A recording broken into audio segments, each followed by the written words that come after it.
नमस्कार, स्वागत है आपका देश देशांतर में। मैं हूं अमृता राय। वित्त मंत्री अरुण जेटली ने आज लोकसभा में 2013-14 का आर्थिक सर्वेक्षण पेश किया। इसमें सरकार ने इस साल के आखिर तक महंगाई पर काबू पाने का भरोसा जताया है। सर्वेक्षण के मुताबिक सरकार मानती है कि 2015-16 के बाद विकास दर 7 से 8% तक पहुंच सकती है, लेकिन चिंता की बात यह है कि खराब मानसून के कारण पैदा होने वाले हालात अच्छे संकेत नहीं दे रहे हैं। इसके अलावा दुनिया भर में आर्थिक मोर्चे पर बढ़ती चुनौतियां भी भारत के लिए परेशानी की वजह बन सकती हैं।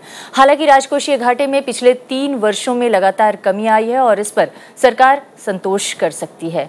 आज देश देशांतर में इस पर बातचीत करने के लिए हमारे साथ कई खास मेहमान हैं। हमारे साथ हैं कांग्रेस के अश्विनी कुमार। बहुत बहुत स्वागत है अश्विनी कुमार जी आपका। हमारे साथ भारतीय जनता पार्टी यानी बीजेपी से नलिन कोहली हैं। नलिन, आपका भी बहुत स्वागत है। हमारे साथ अमर उजाला के बिजनेस एडिटर हरवीर सिंह हैं, आपका भी बहुत स्वागत है। और हमारे साथ मुंबई से भी 2 खास मेहमान हैं। हमारे साथ हैं अर्थशास्त्री डॉक्टर वृंदा जागीरदार और अनीश चक्रवर्ती। आप दोनों का भी बहुत बहुत स्वागत है। नलिन, सबसे पहले मैं इस चर्चा की शुरुआत आपसे करना चाहूंगी। आर्थिक सर्वेक्षण आ गया है 2013-14 का, और जिस तरह की तस्वीर पेश की गई है कमोबेश वैसी तस्वीर अगर जर्नलिस्ट के लिहाज से देखा जाए तो कई सालों से लोग देखते आ रहे हैं। आपको इसमें नया क्या दिखता है? और इसमें नया या पुराने की बात नहीं होती। आर्थिक सर्वेक्षण मात्र जो देश की मौजूदा स्थिति है आर्थिक रूप से, उस पर सारे फैक्ट्स रखते हैं। कोई विचार भी नहीं होता उसमें एक रूप से जी। और हमारे लिए राजनीतिक रूप से क्या महत्वपूर्ण होता है कि अब क्योंकि सरकार का पहला बजट आने वाला है जो कल अरुण जेटली जी प्रस्तुत करेंगे, कि आज मौजूदा स्थिति क्या है और उसको इसमें सुधार लाने के लिए क्या क्या कदम अब इस बजट में अगले बजट में लाए जाएंगे। यही होता है क्योंकि ये देश के सुधार की बात है। दूसरी राजनीतिक बात है कि जब एनडीए का शासनकाल खत्म हुआ था तो उस टाइम जब हमने सत्ता छोड़ी और अब 10 साल बाद सत्ता में आए, तो उस समय के आर्थिक सर्वे ने क्या कहा था और उसमें क्या निकलता है, तो वो उसका एक सॉर्ट ऑफ कंपैरिजन उस समय का और आज। लेकिन अगर एक लाइन में अगर मैं आपसे कहूं तो आर्थिक सर्वे में यह स्पष्ट है कि देश की जो आर्थिक स्थिति है ज्यादा मजबूत नहीं है, संकट के दिन है आर्थिक रूप से। अब इस पर मेहनत करने की आवश्यकता है। मजबूत नहीं है लेकिन फिस्कल डेफिसिट कुछ हद तक देखिए फिस्कल डेफिसिट क्या है, मैं आपको 4-5 पॉइंट्स तुरंत बता देता हूं। अगर मैन्युफैक्चरिंग को ले ले 2004 में, और मैं एक एग्जांपल से कहूंगा, 7.3% पे था, आज वो 0.67 पे है या 0.63 पे है, 1% से कम। बीच में कॉन्ट्रैक्ट हुआ था। अब कॉन्ट्रैक्ट के सामने थोड़ा सा भी बढ़ना अच्छा है, लेकिन क्या 0.63% मैन्युफैक्चरिंग के लिए ठीक है? गैप था फिस्कल डेफिसिट में, घटा है, लेकिन क्या ये आज भी रियल गैप है? इसको सुधारने की क्या इसमें 3% तक लाने की बात नहीं होनी चाहिए, 4%? चौथी बात, महंगाई को यदि हम देखते हैं तो लगातार फूड इन्फ्लेशन जो है 10% के करीब है, ये लगातार है, ये उसे कंफर्म कर रहा है।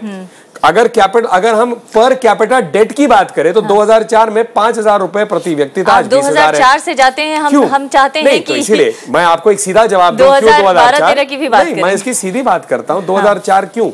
क्योंकि ऐसा है 10 साल एक लंबा समय होता है, और क्या भारत को 10 साल में आगे बढ़ना चाहिए या पीछे होना चाहिए?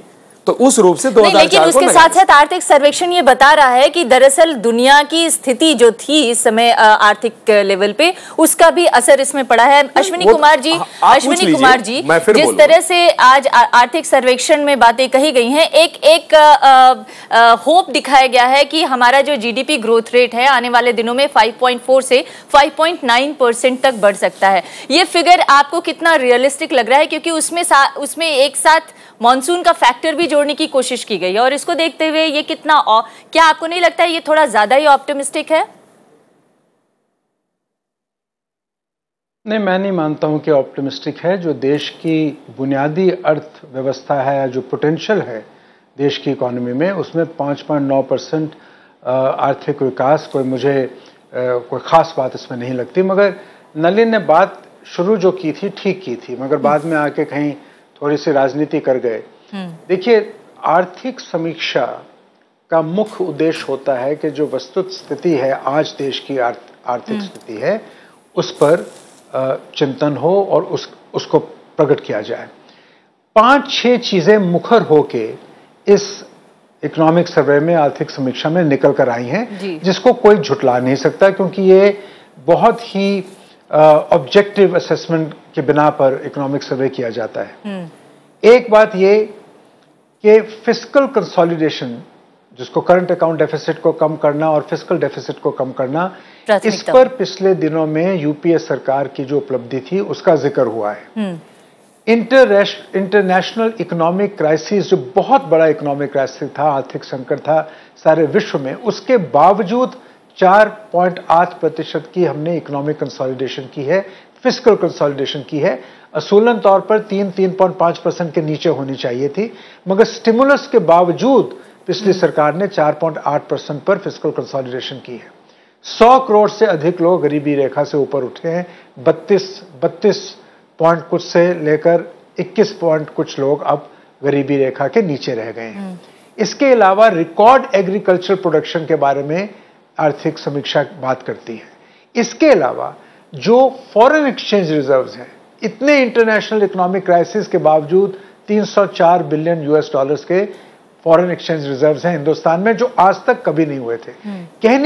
कहने का मकसद ये है कि इकोनॉमिक सर्वे सच्चाई को दर्शा रहा है और कह रहा है कि प्रतिकूल परिस्थितियों के चलते हुए भी पिछले 2-3 सालों में आर्थिक स्टेबिलिटी, इकोनॉमिक स्टेबिलिटी के जो, लेकिन अश्विनी कुमार जी, ये आर्थिक सर्वे ये भी सलाह दे रहा है, सुझा रहा है कि सब्सिडी का बर्डन कम किया जाए, तेल सब्सिडी को घटाया जाए। इसके अलावा जो और कई सारे ऐसे सेक्टर्स हैं जहां पर सरकार का बोझ बढ़ रहा है, उसे कम किया जाए। और खास तौर से जो आर्थिक सर्वेक्षण सलाह दे रहा है, जो पिछले कई सालों से सलाह चलती आ रही है कि जीएसटी को लाया जाए, डीटीसी को लाया जाए, जिस पर कि राजनीतिक विवाद भी बहुत ज्यादा रहा है, उस पर आप कुछ कहना चाहेंगे?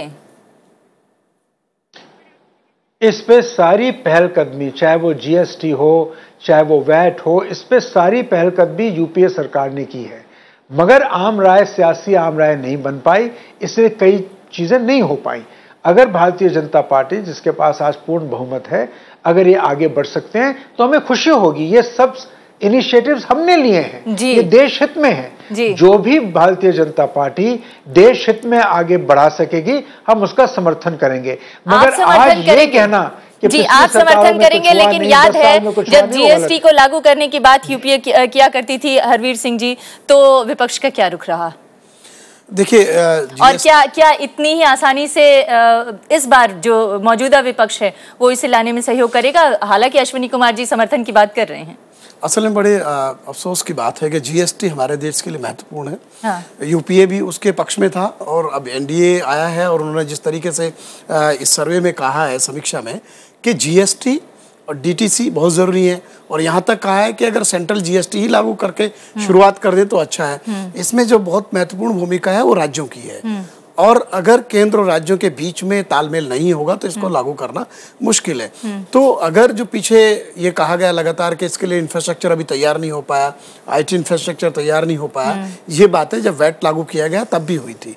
अगर दोनों उस तरीके से चाहते पीछे भी तो ये शायद लागू हो जाता, और ये माना जाता है कि अगर जीएसटी लागू हो जाएगा तो देश की जो विकास दर है वो कम से कम 1% का इजाफा उसमें हो जाएगा, और बहुत ही बड़ा सिंप्लीफिकेशन हो जाएगा टैक्सेस को लेकर के, और कर चोरी काफ़ी हद तक रुकेगी। तो ये मेरा मानना ये है कि अगर पीछे आपस में सहयोग नहीं कर पाए राजनीतिक दल, शायद आगे मिल करके सहयोग करेंगे, इसकी उम्मीद हमें रखनी चाहिए। जी, आप लोग इसको लाने की पहल करेंगे कि नहीं? सवाल ये है कि सुझाव तो है, लेकिन अभी अगर आप पीछे नोट करते तो आप मिस कर गए होंगे खबर कि इस पर एक बैठक हुई है। पहले जो अभी इन्होंने कहा उसमें महत्वपूर्ण बात है कि राज्यों की भूमिका उसके बिना हो भी नहीं सकता है, और हमारी 2-3 सरकारों ने प्रश्न उठाए थे, मध्य प्रदेश ने, गुजरात ने। अभी जो बैठक हुई है प्रधानमंत्री मोदी जी के रहते जो सरकार है उसमें भी वहां के जो वित्त मंत्री उन्होंने प्रश्न उठाए, क्योंकि प्रश्न सैद्धांतिक है। जब कोई स्टेट अपना रेवेन्यू छोड़ने वाला और सेंटर के हाथ में डालने वाला है तो स्टेट का यही एक अपेक्षा होगा कि क्या वो डिले अगर होगा तो स्टेट कहां से चलेगी, क्या गारंटीज हैं, क्या उनकी बातें हैं। तो बात अगर रखी जाए तो उसमें ये नहीं कि क्योंकि कांग्रेस की सरकार थी तो ये बातें हैं सैद्धांतिक, और वो इसीलिए बात आज भी जारी है। दूसरी बात, यशवंत सिन्हा जी की स्टैंडिंग कमेटी चेयरमैन थे, उसने अपने रिकमेंडेशन सर्वसम्मति से सरकार को दे दिया। ये कंटिन्यूएशन होता है। जहां देखे जो अभी अश्विनी जी ने कहा, हम दोनों एक ही बात कहेंगे कि देखिए हम अपने आंकड़े कहें, लेकिन अल्टीमेटली देश की जो आर्थिक स्थिति है उस पर काम करे तो हर भारतीय के लिए है। और इसमें ऐसा नहीं होता कि भाजपा रोकने वाली है कांग्रेस को या कांग्रेस रोकने वाली है। कुछ विषयों पर हम लोगों के मतभेद हो सकते हैं कि हम रणनीति को ऐसा नहीं मानते, वो मान सकते हैं जो उनकी सरकार का अधिकार रहा, तो ये एक अलग विषय है। लेकिन जो सैद्धांतिक बातें हैं वो स्टेट्स के इन्वॉल्वमेंट के बिना हो ही नहीं सकता। नहीं, लेकिन बात ये है कि जो बेसिक तैयारी करनी है, आप कह रहे हैं स्टेट्स के इन्वॉल्वमेंट के बिना नहीं हो सकता है। स्टेट्स अपना हक, हाँ, वो सैद्धांतिक बातों की तैयारी हो चुकी है कि नहीं, स्टेट्स के हक को खत्म भी नहीं किया जाए। देखिए, पूरा नहीं है, इसीलिए इसको हमें देखना पड़ेगा कि सरकार जो है, वित्त मंत्री जो है और फिर प्रधानमंत्री क्या करते हैं। उसके बाद जब एक बार ये भूमिका तय हो जाती है, जो स्टेट्स के पॉइंट से आ जाते हैं, फिर ये कॉन्स्टिट्यूशनल अमेंडमेंट होगा। कॉन्स्टिट्यूशनल अमेंडमेंट के बिना जीएसटी लागू हो नहीं सकता, उसके बाद जाकर हर स्टेट में लागू होना शुरू होता है। तो ये प्रक्रिया अपने आप में भी टाइम कंज्यूमिंग है। अगर कई साल लग गए तो इस पे आप प्रश्न भी नहीं उठा सकते, क्योंकि ये टोटल स्ट्रक्चरल चेंज है। चलिए, लेकिन देखना ये होगा कि इस बार का विपक्ष आप लोग को कितना सहयोग करता है इसको लगाने में। वो तो विपक्ष को तय करना है, इसमें कोई ऐसी बात नहीं। मुंबई चलते हैं, हमारे साथ अनीश चक्रवर्ती भी हैं। अनीश जी, कॉर्पोरेट जगत तो जो आर्थिक सर्वेक्षण दिखा रहा है और जिस तरह के सुझाव दिया जा रहा है उससे काफी खुश होगा। देखिए, खुश और होने का नहीं होने का बात नहीं है। I think what is important to see what is the state of the economy, what is this economic survey telling us, and there are some things which I think stand out very clearly. The first which I think is very important कि ये जो survey है, it's extremely pragmatic, it's realistic. ये जो हमें बोल रहे हैं कि that all is not good, it is not very aspirational, but it is pointing out the right picture of what the state of the economy is. Somewhere I think it is also self-introspecting. It is saying some of the areas which are not correct. For example, FRBM के ऊपर, it's saying that it needs more teeth. And that's the level of self-introspection which is, the economic survey is telling us. So from an overall perspective, I think it is a very realistic survey. It is telling us what are some of the areas that the government needs to focus on, what the policymakers need to work on, and overall how ultimately they will achieve what the end goal is. Just one comment before I end on this. You know, you started by saying that the GDP target of 5.4 or 5.9, is that correct? Is that, you know, realistic? I think 5.9 is aspirational, but 5.4 in my mind is highly realistic. And if we look at this, we think services are slowly picking up. Agriculture hopefully will be again at a certain level that we've seen it perform at least in the earlier years. Industry clearly is an issue. A negative contraction of 0.6% is not good for the economy. So if there is some focus given on manufacturing, if manufacturing revival, mining revival through land acquisition clearances and all these aspects are tackled, why not 5.4? Why not 5.9? So लेकिन एक सवाल मैं आपसे पूछना चाहती हूँ, DTC को GST के साथ साथ डीटीसी को भी लागू करने की बात कही गई है, यानी सलाह दिया गया है। अगर डीटीसी को लाया जाए तो आप लोग उसका स्वागत करेंगे? देखिए, डीटीसी के ऊपर बहुत चर्चे हुए हैं पहले। Now DTC, some of the things in DTC which are very important is, DTC में बाकी क्या है जो अभी इनकम टैक्स एक्ट में अमेंडमेंट की तरह has not already been taken in. So if you look at some of the key amendments of the DTC, it's already part of the Income Tax Act now. So certainly what the corporate community needs, yes, obviously I think there will be a tremendous amount of welcome to the GST if it is implemented. Even on the DTC aspect, clearances, certainty on taxation is what is required at this point of time. Not more laws or further laws. So on certainty of taxation, if there are certain facts which are mentioned tomorrow, I think the corporate world will be very happy to hear that. जी, corporate world जी मेरे ख्याल से tax वाले मामले में ये सर्वे ये भी कहता है कि बहुत सारे एग्जेम्पशंस हटा दीजिए। वहाँ शायद कॉर्पोरेट को देखना पड़ेगा। हाँ, और जो कारों पर एक्साइज ड्यूटी अब ये तो है, खैर वो एक्साइज ड्यूटी तो अब तो दिसंबर तक वैसे ही उसमें जो कटौती है वो बढ़ा दिया है। तो अब एक तो इसमें प्रॉब्लम ये आएगी कि जब फिस्कल कंसोलिडेशन की बात आ रही है तो आप बहुत ज़्यादा टैक्स में छूट नहीं दे सकते, वो स्थिति नहीं बनेगी क्योंकि आप उसके साथ फिर उसका सरलीकरण कैसे करेंगे? नहीं, सरलीकरण में बेसिकली ये है कि जो नियम कायदे हैं उनमें जो फॉर्मेलिटी पूरी करने का है, जो इतना सारा कई बार इतना जिगजैग होता है रूल्स रेगुलेशन में, उसकी बजाय थोड़ा सिंपल करके जो समझ आए ठीक से आम आदमी को भी, और उसका जो जिम्मेदारी है टैक्स डिपार्टमेंट की भी जिम्मेदारी तय हो और जो टैक्स पेयर है उसकी भी तय हो। तो एक पूरा, क्योंकि काफ़ी टाइम से बदलाव नहीं आया, टुकड़ों टुकड़ों में बदलाव हुए हैं, जैसे वो कह रहे हैं, एक डायरेक्ट टैक्स कोड अगर पूरा होगा तो मेरे ख्याल से वो एक बेहतर होगा। अब पता नहीं, क्योंकि ये तो यशवंत सिन्हा जी के चेयरमैन में कमेटी थी, उसने टाइमली दे दिया था, पिछली सरकार क्यों नहीं लागू कर पाई, अब उसको फिर से कहा कि फिर से उसको देखेंगे।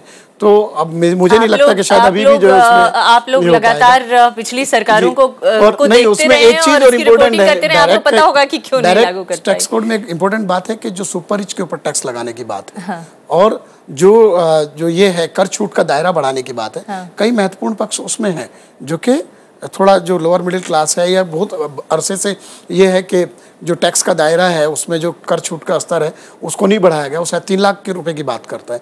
तो ये कई पहलू भी डायरेक्ट टैक्स कोड में है। अनिश जी, अगर कॉर्पोरेट टैक्स बढ़ा दिया जाए और जो एक्साइज रिडक्शन है उसे घटा दिया जाए, तो क्या आप लोग फिर भी इसका स्वागत करेंगे? क्योंकि सरकार को कहीं ना कहीं से अपनी आमदनी तो बनानी है। देखिए, I'll go back to my original premise. अभी corporate tax ज़्यादा होगा या excise नीचे होगा, I think these are various smaller aspects or modalities. The overall issue with taxation right now is certainty. कि which tax positions which corporates have taken, is it a certain position which will have the validity of law, or is it something where someone will come back and say, no, because of retrospective effect, we are going to treat it completely differently? I think that is the primary issue in taxation at this point. Not a discussion on whether corporate tax rates will go up or will come down. Now, if certainty is indeed possible, for example, हम जो देख रहे हैं, with all these retrospective issues coming out, if on this tomorrow the finance minister says something, I think that, on the other hand, will be much more welcome. जी, तो finance minister इस आर्थिक सर्वेक्षण से किस तरह की चीजें उठाते हैं? अभी कल तक तो रुकना कोई ज्यादा समय तो है नहीं, कल 11 बजे लगभग बजट स्टार्ट हो जाता है जी। तो क्या होंगे निकलेंगे रेट्रोस्पेक्टिव टैक्स को लेकर विश्व में और इन्वेस्टमेंट माहौल को लेकर एक बड़ी चर्चा रही है। और इसमें दिक्कत यह हो गई कि रेट्रोस्पेक्टिव टैक्स से एक अनिश्चितता भी आ गई कि क्या हम लोग बैकवर्ड जाकर पुराने खातों को फिर खोल सकते हैं, तो उसका काफी दूरगामी परिणाम है। तो इसलिए ये कॉर्पोरेट जगत से एक आ रही है बात। अब सरकार क्या करेगी तो कल ही पता पड़ेगा, क्योंकि उसमें इच्छाएं होती है हर सेक्टर का, और ये घरेलू लोग चाहेंगे कि उनका टैक्स का लेकर हो, कई लोगों सेविंग्स पे बोलेंगे, कुछ एक्साइज पे बोलेंगे।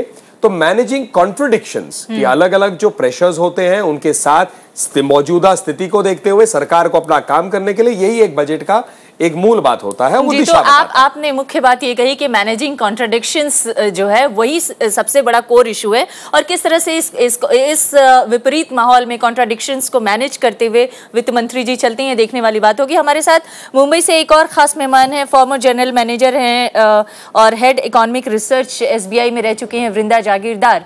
वृंदा जी, ये जो आज आर्थिक सर्वेक्षण आया है जिसमें एक तरफ तो ये कहा गया है कि जो GDP ग्रोथ रेट है वो 5.4 to 5.9% हो सकती है, लेकिन दूसरी तरफ तमाम तरह की सब्सिडी कटौती की बात कही गई है, उसमें GST और DTC को लागू करने की बात कही गई है, ऑयल सेक्टर को भी सब्सिडी से बाहर निकालने और डीकंट्रोल करने की पूरी तरह से बात कही गई है। इस पूरी जो आर्थिक सर्वेक्षण के सलाह और तस्वीर है उससे आप क्या देखते हैं? कल जो हमारे वित्त मंत्री जी बजट पेश करने वाले हैं उसमें इसकी कोई झलक दिखेगी क्या आपकी नजर में? हाँ, जरूर दिखेगी, जरूर। पहले तो मैं कहूंगी कि ये जो पूरा इकोनॉमिक सर्वे है, it is a very realistic, it has presented a very realistic picture of the economy. जो प्रॉब्लम्स इकोनॉमिक सर्वे में एन्यूमरेट हुए हैं ये तो सबको मालूम है, ये कोई नई प्रॉब्लम्स नहीं है। और उन्होंने ऐड किया कि देखिए अभी तक रिस्क्स बने हुए हैं, रिस्क्स और एग्रीकल्चर है for the monsoons, risk in the oil sector, geopolitical risk. तो ये सारी चीजें रिस्क है, लेकिन in spite of all this it is possible to achieve a high rate of growth. Last 2 years हम सब 5% जिस तरह से इन्फ्लेशन रेट लगातार बढ़ता जा रहा है, जिस तरह से मॉनसून का खतरा लगातार बना हुआ है, जिस तरह से मतलब अगर हम अंतर्राष्ट्रीय स्तर पर देखें तो क्रूड ऑयल की प्राइसेस बढ़ रही है, उन सब के मद्देनजर भी आपको लगता है कि ये रियलिस्टिक फिगर है? बिल्कुल, बिकॉज देखिए इन्फ्लेशन लास्ट 3 years से बहुत ही प्रॉब्लम प्रेशर पे है, और फूड इन्फ्लेशन तो डबल डिजिट्स में चल रहा है लास्ट 3 years से। सो ये it's not something which has happened today. So supply side में जो बॉटलनेक्स हैं उनको अगर टैकल किया जाए, for example first step is hoarding. So, and then government has got a lot of food stocks. So, if they offload those stocks, that again will send out a very good signal and have a positive impact. So, it's demand, supply and its distribution. So ये तीनों ही areas को tackle करने पड़ेंगे, which the government seems to be willing to do. So जहाँ तक inflation का सवाल है, they accept that this is a problem and they will need to tackle it, and this can't be done overnight, or it's not some simplistic measures. So that is one, but along with this, the biggest emphasis, I think, from my point of view, I think it's the emphasis on containing the fiscal deficit, because fiscal is the root cause, the excessive fiscal deficit is the root cause of inflation, is a root cause of high short supply, low growth, and current account problems in the current account. So this excess demand cannot be controlled only by increasing the interest rate. So RBI alone cannot do this.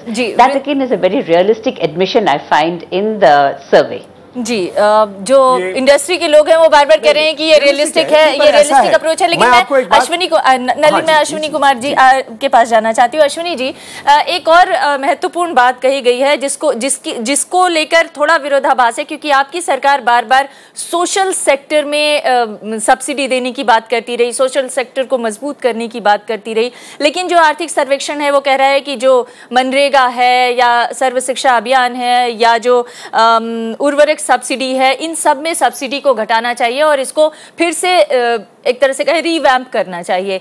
उसको लेकर आप क्या कहना चाहेंगे? क्या ये ठीक होगा? देखिए, सब्सिडीज को बढ़ाने, सब्सिडीज के बारे में जो चर्चा है वो मुख्य तौर पर ये चर्चा है कि सब्सिडीज का जो स्तर है वो इतना बढ़ गया है कि एक अनसस्टेनेबल सिचुएशन देश की आर्थिक व्यवस्था पर आई है। इसमें दो राय हो सकती हैं, मगर एक बात का ख्याल हमें हमेशा रखना पड़ेगा। भारत स्टेट एक सोशल वेलफेयर स्टेट है। हमारी मान्यता रही है, संविधान की मान्यता है, और उसकी मर्यादा भी ये है कि आर्थिक विकास का कोई मतलब नहीं है अगर जो लोग गरीबी रेखा से नीचे हैं या जो पिछड़े लोग हैं उनका आर्थिक विकास ना हो। तो कभी कभी ये जरूरी होता है कि स्टेट उस सेगमेंट को राहत देने के लिए सब्सिडाइज करती हैं कई चीजें, चाहे आप फूड सिक्योरिटी की बात कर लें, चाहे आप मनरेगा की बात कर लें, चाहे आप सर्व शिक्षा अभियान की बात कर लें। सिवाय बिना सोशल स्पेंडिंग के बहुत बड़ा तबका देश के जो पॉपुलेशन है उसका आर्थिक विकास नहीं हो सकता। आज United Nations human development index, जिसका जिक्र आर्थिक समीक्षा में हुआ है, उसमें साफ तौर पे कहा है कि हमारी पोजीशन 134 से 136 पर आ गई है।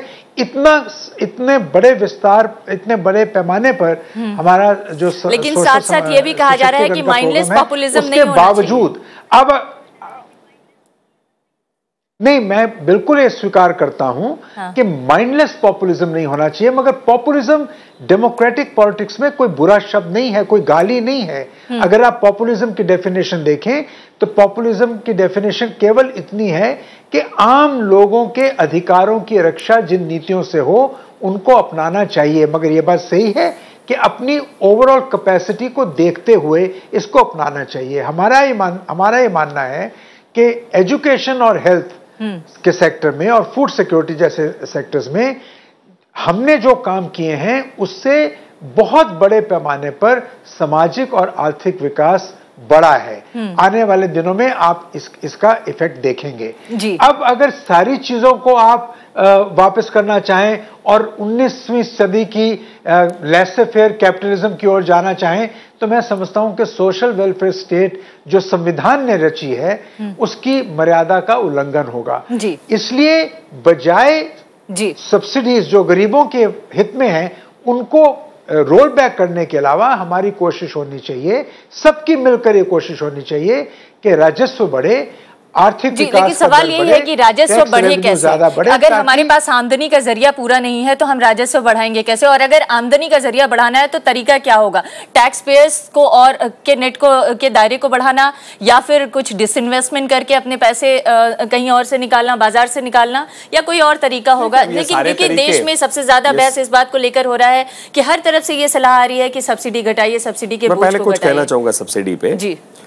मोदी जी ने सरकार में आने से पहले जब चुनाव के परिणाम आ चुके थे, सेंट्रल हॉल पार्लियामेंट में बोला, कहा ये सरकार, पहला शब्द कहा, ये सरकार गरीबों की सरकार है, क्योंकि गरीब कहाँ जाता है? उसके पास, और जिस दिन हमने अपना मैनिफेस्टो भी कहा तो उन्होंने कहा कि गरीब के पास ऑप्शन नहीं है। 5 हफ्ते के दौरान गरीबों ने देखा कि कैसे जो है तेल के दाम बढ़े, कैसे महंगाई बढ़ी, कैसे रेल भाड़ा बढ़ा। धन्यवाद। एक के बाद एक गरीबों ने देखा कि कैसे। जितना आपका प्रश्न उतना ही सवाल हो। धन्यवाद।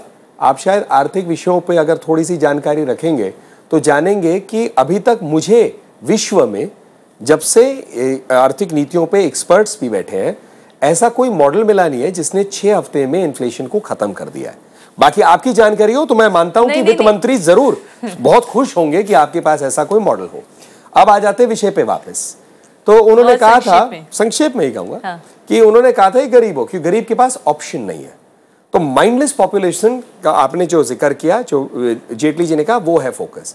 बाकी रही बात, सरकार जो है समझती इस बात को कैसे लिमिटेड जो हमारे प्रॉब्लम्स के तहत भी मैनेज करे। मैं मानता हूं ना केवल सप्लाई साइड और जो जैसे हमारे विशेषज्ञ कह रहे हैं बॉम्बे से कि ओनली मॉनेटरी मैनेजमेंट, इसमें एक बोल्ड बजट की भी आवश्यकता है तो जो मैन्युफैक्चरिंग को बूस्ट दे, जो मतलब बेसिकली ग्रोथ ट्रेजेक्टरी पे ले जाए। लेकिन जब ग्रोथ ट्रेजेक्टरी पे जाएंगे तो फंड्स भी तो अवेलेबल होंगे गरीबों के लिए। हम कल डिटेल से जब बजट आ जाएगा नलिन, हम बात करेंगे कि मैन्युफैक्चरिंग पर फोकस रहा, कि इंडस्ट्री पे फोकस रहा, कि सब्सिडी घटाया गया।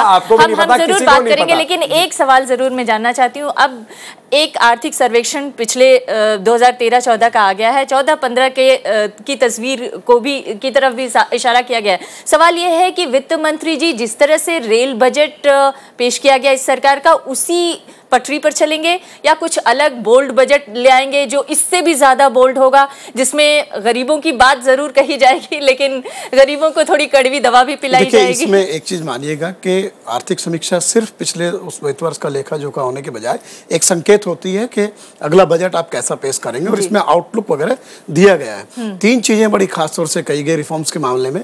With the stroke of the pen, एक झटके में आप बदल दीजिए। दूसरा, एग्जीक्यूटिव ऑर्डर से बदल दीजिए। तीसरा, रेगुलेशंस ला करके, उसमें थोड़ा समय लगेगा।